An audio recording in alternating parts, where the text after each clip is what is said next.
Assalamu alaikum. As we are at the Results Orientated Center, I'm sitting with Sihle Ngubane, who is part of the MK party. Sihle, thank you so much for joining us here on Hilaal TV. Thank you so much. Malaikum salam. Okay, it's an absolute pleasure having you here. Sihle, how's the presence of the MK been so far? Obviously, a new party coming here. Talk to us about it and just how the MK has really benchmarked itself in a matter of 5 months. Inshallah, Bismillah. So what I wanted to say is MK has made a mark by its arrival. No one knew us and no one took us seriously until we make a mark.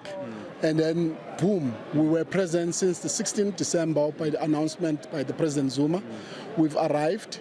And then even the biggest party are shaking of our arrival because our president is a walking manifesto. Everything he says, he speaks from the reference of when he was a president. At his time, the rand was lower. At his time, the petrol was affordable. At his time, grocery in a trolley was full. At his time, everything was cheap. At his time, there was no load shedding. At his time, there was no water shedding. So we've got a walking manifesto by the name of President Zuma.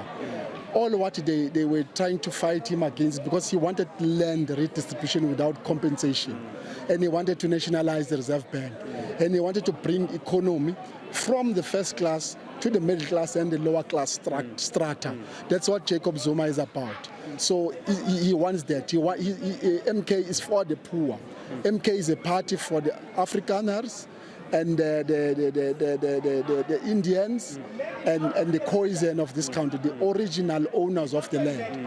MK party has brought in the kings to come back and reclaim their kingdomship and the pastors. So that's what MK party is about. But then, Sihle, the detractors would say that President Jacob Zuma was responsible for the state capture period. So what does the MK say with regards to that? Yeah, that's a propaganda by the white monopoly capital. The current state capture are IPPs, are the ESCOM that has load shedding on every day, are the banks that colluded on the rand. Maria Ramos agree on that. Are the First National Bank that are looting people through bonds and loans. Those are state captures. That they call state capture was a drop in an ocean for president. Till today, you tell me who has been arrested on the state capture? Zero. So we can't play with the propaganda by the white monopoly capitalists that want to shift our focus to the small Indian group of people that were trying to make means and make a dent on the biggest economy that is owned by white people in this country. The state capture was a lie, a propaganda, and people today on the 29th May, they will prove that they will all vote for MK to prove that state capture was a blue lie. KwaZulu-Natal, of course, it's a province that it's going to be hotly contested. We've seen the voters coming there, of course, the worries of potential unrest. It hasn't happened. How confident is the MK that KwaZulu-Natal could be a province that they could have the majority within? To say KwaZulu-Natal MK will have a majority is an undertone. MK is going to rule KwaZulu-Natal. We are taking KwaZulu-Natal as MK. We will be running that province ourselves. So we're not going to have a majority. We're going to take that province to ourselves. We are very much stronger there. We are strong in Gauteng and we are strong in Mpumalanga as well. The MK, when it, of course, entered, there was contestation with regards to the name, various court cases that were happening. How has the party been able to shift that and focus on pure campaigning? We managed to shift that. Actually, we didn't even shift it. ANC has just credited us. We normally use that for our campaigns. If you've seen us in all courts, we were going there because they were dragging us on court. They were dragging us, by the way, by the history. It's your history, you know that. ANC is pre-94, it's your history, my history for everyone. It's not the ANC's history. If you want anything of ANC, go take it there and make it your history. Everything that is in South Africa is our history. In MK, people who are from MK, Jacob Zuma was an MK cadre. So it's his history as well. So we need to move away from these people who think that these things are theirs. everything in this country is for South Africans. Even Umkhonto weSizwe is for us. Zuma was claiming the history of MK. What he was saying, when ANC was dying, the soldiers came and said, we're going to go in the bush and fight to resuscitate ANC and bring it back. And this is what Jacob Zuma is saying now. He said this ANC is dying. It's been taken by puppets. It's been run by the people, puppet leaders that worship some imperialists from the West. So he said this ANC is no longer our ANC. We need to reclaim it. So what he does, he revives the same history of MK that revives a dying party that is called ANC. So this MK is fixing this ANC that is dead as we speak now. One final question. I know the MK has been strong on its support for Palestine. I think both you and I saw the images of the camp in Rafah and the children. You know, we saw images of their heads being taken off. I just want to get the MK's take on that and what now needs to happen if the MK has to come into national government in power. What is its stance with regards to the embassy of Israel? In the stance of MK with Palestine, actually, I watch the thing in my TV, I weep sometimes, I cry. When I'm in my bedroom alone, I cry to see what is happening there. It's a pity currently we have an ANC that is playing like PR when it comes to Palestine. MK is for Palestine, we support Palestine. We're actually supposed to kick out this Israeli embassy that is there. Has ANC done that? Has the government of ANC? No. Why? Because they are rhetoric on many things. They pretend to be aligned with Palestine, but they still keep the MK here. They are trading with the Jews all over, making business.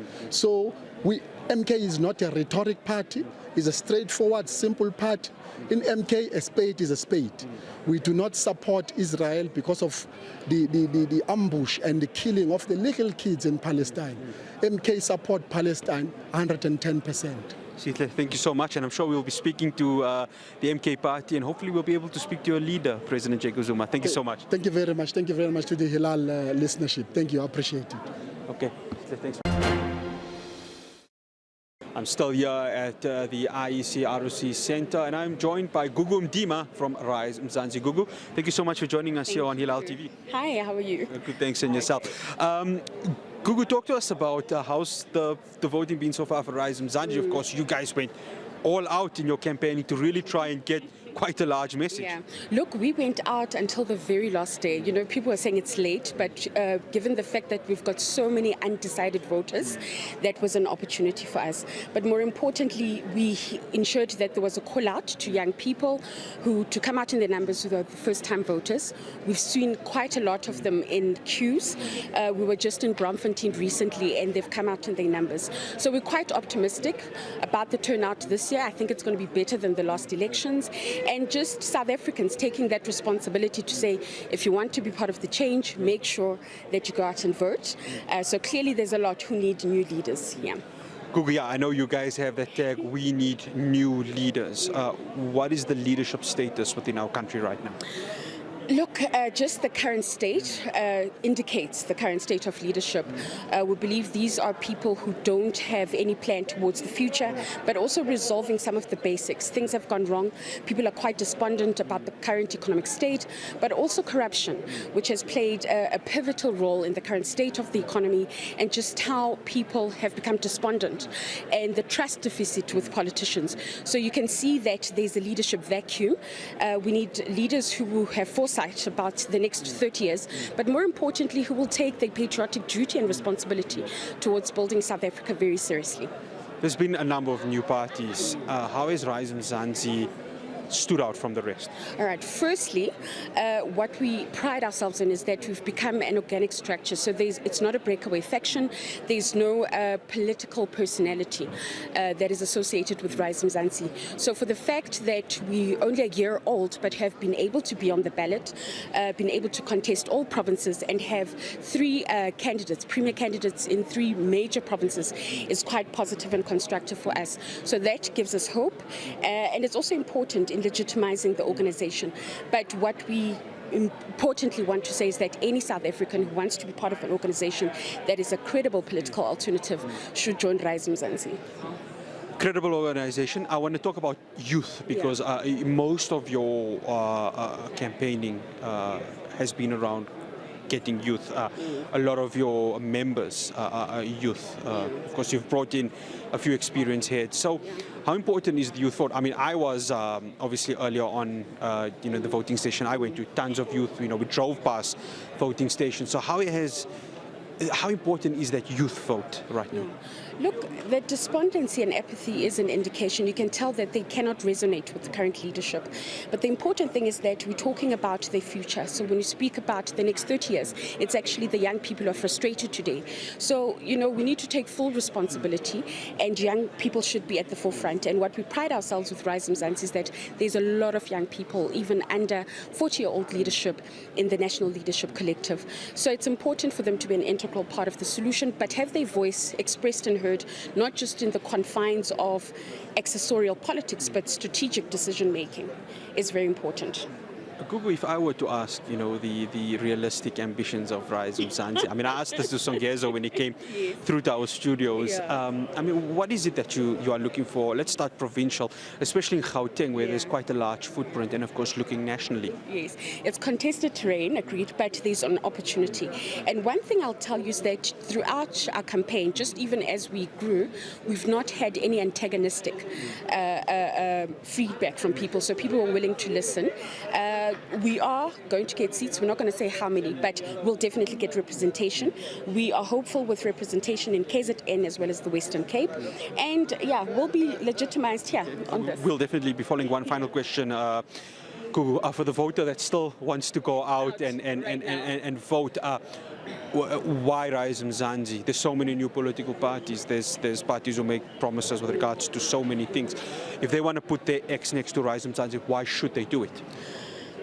The most important thing is that Rise Mzansi members aren't despondent people from other political parties, but people who have led in different spaces in society and say we want to bring our skills and experience into politics so that we fix some of these things. If you're looking for people who are committed and who've actually sacrificed just about everything to get into politics to find a solution, they're definitely part of Rise Mzansi.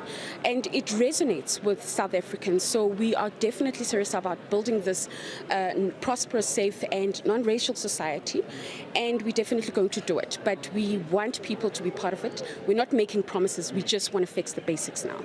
Thank you so much for joining us on Hilaal TV. Thank you for having me. Cool.